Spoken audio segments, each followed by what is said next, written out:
आप सभी को नमस्कार। उम्मीद करता हूँ आप सब बहुत अच्छे से होंगे और आपकी तैयारी भी विधिवत सही दिशा में चल रही होगी।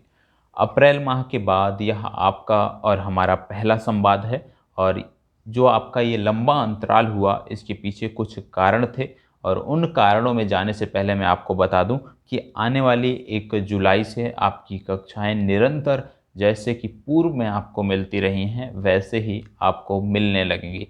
तो 1 जुलाई से आपकी तैयारी विधिवत सुचारू रूप से जितनी मेरी क्षमता है उस अनुसार मैं आपकी कराऊंगा।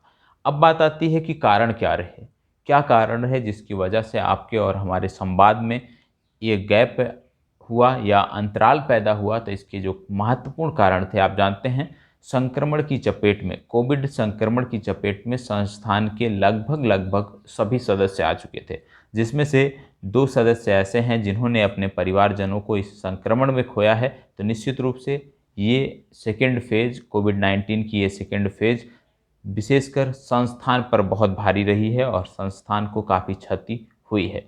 और इसमें बहुत सारे अध्यापक ऐसे थे जो संक्रमित पाए गए थे और उन्हीं संक्रमित जो आप कोविड पॉजिटिव आपके अध्यापक थे उन्हीं में से मैं भी एक था, जो मैं भी कोविड की चपेट में आया था, जिसके चलते आपकी निरंतर कक्षाएं मैं आप तक पहुंचा नहीं पा रहा था। और लगभग 1.5 महीने के बाद जब चीज़ें सामान्य हुई हैं उसके बाद से मैं आपसे जुड़ रहा हूं और उम्मीद करता हूं कि आप सब घर में सुरक्षित रहे होंगे, परिवारजन भी सुरक्षित होंगे और आपकी तैयारी भी उसी गति से उसी अनुरूप चल रही होगी। निश्चित रूप से संस्थान, जिस संस्थान से आप जुड़े हैं, जब वहाँ से आपको कोई गाइडलाइन नहीं मिलती है, जब वहाँ से आपके संबंध विच्छेद होते हैं तो निश्चित रूप से कुछ चुनौतियों का सामना करना पड़ता है।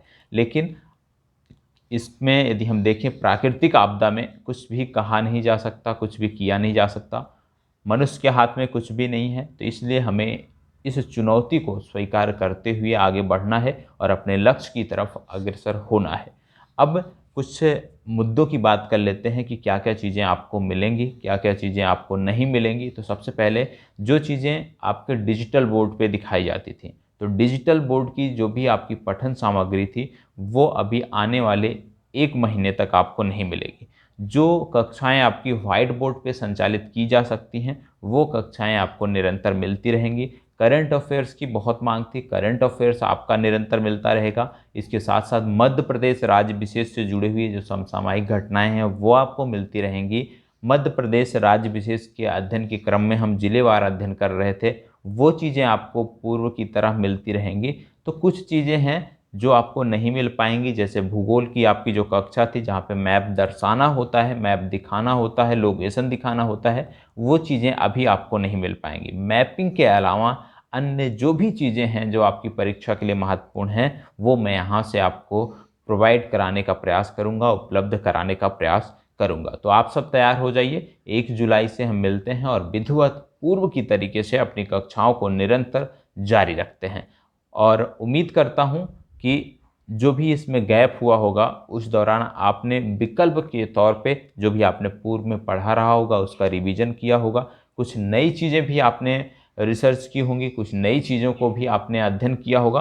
तो एक प्रकार से यदि हम देखें तो आप भी इससे प्रभावित थे, संस्थान भी इससे प्रभावित हुआ है। अगर यदि आप कहें कि ये संस्थान की लापरवाही है तो कहना उचित नहीं है, क्योंकि जब कोई प्राकृतिक आपदा आती है तो उसमें आप किसी एक विशेष व्यक्ति पर उंगली नहीं उठा सकते, एक विशेष व्यक्ति को पॉइंट आउट नहीं कर सकते कि इसकी वजह से ये समस्या हुई है। तो कहीं ना कहीं इस प्राकृतिक आपदा के कारण आपकी प्रभावित जो पढ़ाई है, जो आपकी तैयारी है वो प्रभावित हुई है। तो निश्चित रूप से किसी पर भी दोषारोपण करना उचित नहीं होगा। अब हमें क्या करना है, नए सिरे से अपनी तैयारी को आगे बढ़ाना है और उसी ऊर्जा के साथ, उसी एक प्रकार से यदि हम देखें उसी जोश के साथ, उसी उमंग के साथ हमें आगे लगना है और अपने लक्ष्य को प्राप्त करना है। तो यहीं पर अपनी चर्चा को विराम देते हैं, मिलते हैं 1 जुलाई से और तब तक के लिए इसी प्रकार से आप हमारे साथ बने रहें। और जो भी आपके परिचय में छात्र हैं जो संस्थान से जुड़े हुए थे उनको भी आप अवगत कराएं कि 1 जुलाई से आपको संस्थान के द्वारा निरंतर कक्षाएं उपलब्ध कराई जाएंगी। तो यहीं पे